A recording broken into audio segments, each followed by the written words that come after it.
Hello, everyone, and welcome again to another Teacher Joseph podcast. Well, today we're looking at idioms, which contain some reference to birds, and there's many of them around.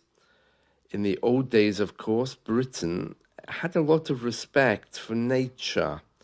So we have a lot of idioms about birds, a lot of idioms about water and nature. So we're going to go through a few of those today. My favorite one is as the crow flies. Now, as the crow flies is a reference to the distance between 2 points. So imagine that the distance between London and Paris is, let's say, 300 miles, okay? But of course, if you travel by car and then by boat, it might take longer because you're going along a certain route. Maybe there's diversions, maybe the same as flying, you have to go in a kind of U shape rather than a straight line. But the measurement of the straight line is as the crow flies. And that's very different from talking about how long the journey takes. So if someone says, hey, how far away is Paris from here? You can say, well, as the crow flies, 300 miles. It means city to city. If you look on a map and measure it, the actual distance is 300 miles. There we are. So that's as the crow flies. Very common that. I love that one. And you use it just as a statement. Well, as the crow flies, the distance is blah, blah, blah. Okay, very good. The next one is to fly the coop. To fly the coop. Now, that means when the children have left home. Oh, my children have flown the coop, so I'm a bit bored these days, or I have more time on my hands. The family's left. They've gone to university, they've gone to live somewhere else. And now I'm in my old age, so to speak, to fly the coop. Now, that's an interesting one, to fly the coop. It's actually very, very common. And if your children have flown the coop, it may mean that you have empty nest syndrome, which is what happens when the family fly the coop. There's a syndrome where the parents just don't know what to do with themselves. They're a little bit lost because the coop has been flown. The coop, by the way, is the cage where you keep the birds. Okay, so they've flown the coop. There's actually loads of these. Another one is a little bird told me, which is how you say that you've heard some news. So you can go up to your friend and say, oh, a little bird told me it's your birthday today. And that means your friend told me or your mother told me. And in response, you could say, I know who that bird was. And they weren't so little. So it's very funny. Another one is as light as a feather. So if you come across something that has no weight, it's not heavy at all, you can say, oh, it's as light as a feather. Yeah, that's a good one. I love that one. I use that a lot. Carrying my books around, people sometimes say, is that bag of yours not heavy? You can say, oh, no, it's as light as a feather.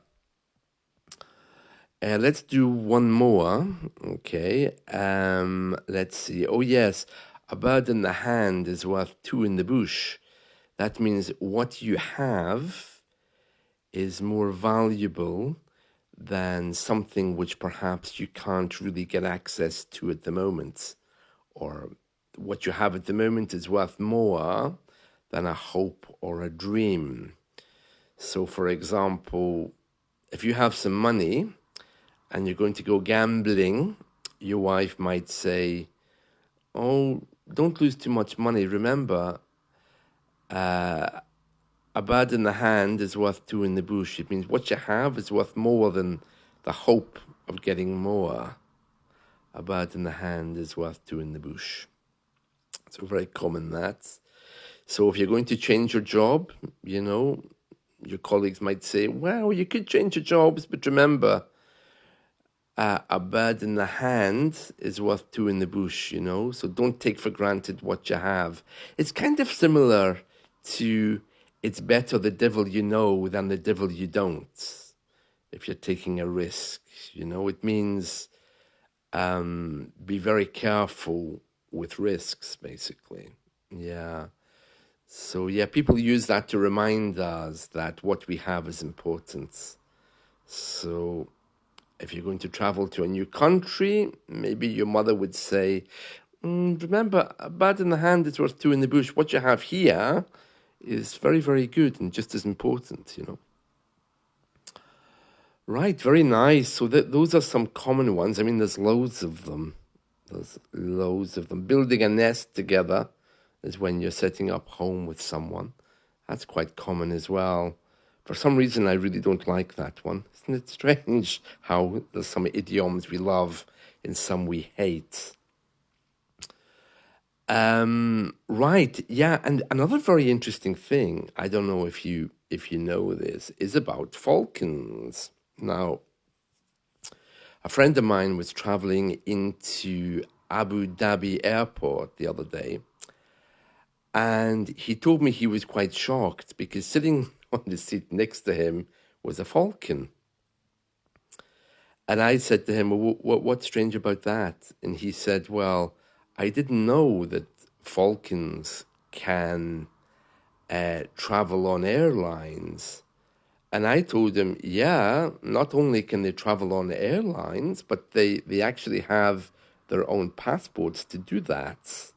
They're considered to be very special birds and worth a lot of money, of course, because of falcon racing. Yeah, they're very considered to be very special animals. Falcons are the ultimate status symbol over there, and some falcon owners travel with them, caged, uncaged. They can sit at the back, sometimes together. And yeah, if you look on social media, you'll see loads of pictures of falcons traveling across the Middle East. In fact, we have a falcon farm here, and every so often, you know, the Mercedes appear, the cars or the BMWs. The falcons are taken away and flown in a private jet over to Abu Dhabi. Yeah, it's very interesting. Over there, many of the airlines are perfectly okay with you traveling with your falcon. Yeah, there's falcon racing, but more common, I think, is hunting with falcons, and that goes back hundreds of centuries, and it's kind of like one of these sports that young Arabs learn from their father or grandfather.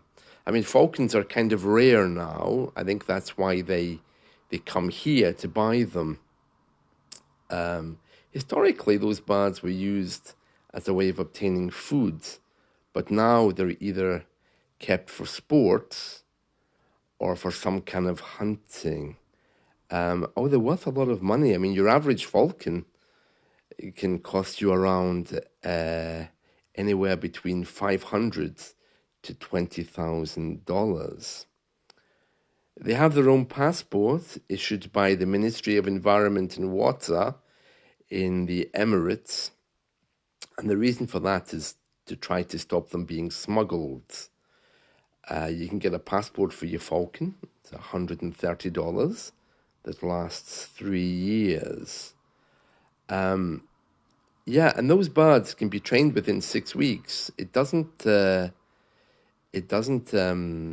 a long time, and the younger Arabs from the Emirates, they develop a strong relationship with these animals. They represent courage, perseverance, determination, and freedom. So it's very interesting. Very interesting. Yes, yes. Yeah, my friend was telling me that he was really shocked to see this thing sitting there. First of all, he thought it was a magician with some kind of magic trick because it was covered. It was wearing like a little gown. It had a hood on it. And I told him, no, that's very common, you know. And it's only when the plane comes down to land that the falcon kind of gets excited, you know. But it doesn't cause a fuss. It's very nice, you know, sitting in the cabin. It's not a bird which is threatened. Yeah, but they cover their eyes to keep them at peace. Qatar Airways allows passengers to travel with one falcon as an economy class passenger and a maximum of 6 on any one flight. But you have to pay for it with rates ranging from $115 up to thousands per bird. Etihad Airlines is similar, but they require, well, actually, no, Etihad has similar regulations, but Emirates Airlines require all animals traveling to be caged. Royal Jordanian Airlines is much more accommodating. You can have 2 falcons per seat and a maximum of 10 to 15 falcons in the cabin, and they don't have to be caged. So you could actually be sitting next to this thing, which might be staring at you, which is quite interesting. Can you imagine trying that with Ryanair? Excuse me, can I bring my falcon on board? You can imagine the hostess is busy stopping us taking baggage on board. I don't know what she'd be like if she saw a falcon. What else? Yes, the German airline Lufthansa, they're bringing in what they call their Falcon Master. It's kind of a bird stand. It looks like you know those stands, it's like a long bit of metal in the bed sits on the top. They're bringing these in apparently in the future. I'd like to see that. It's not operational yet, but they're thinking about it. So yeah, next time you're flying to the Middle East, you can have a look. But they treat their falcons very well. When I was over there, I remember there was a local hospital. I think it's in Abu Dhabi. Yeah, they have a falcon hospital. I didn't think that was strange, but what I thought was strange was the fact that it closed at 2 p.m. every day. But I think that's got something to do with the heat. But I was a bit bitter because I was working night talkie until 9 o'clock at night, you know. Yeah, so falcons, yeah, they breed them here and they go for big money over to the Arab world. Yeah, quite a nice life, huh? Quite a nice life.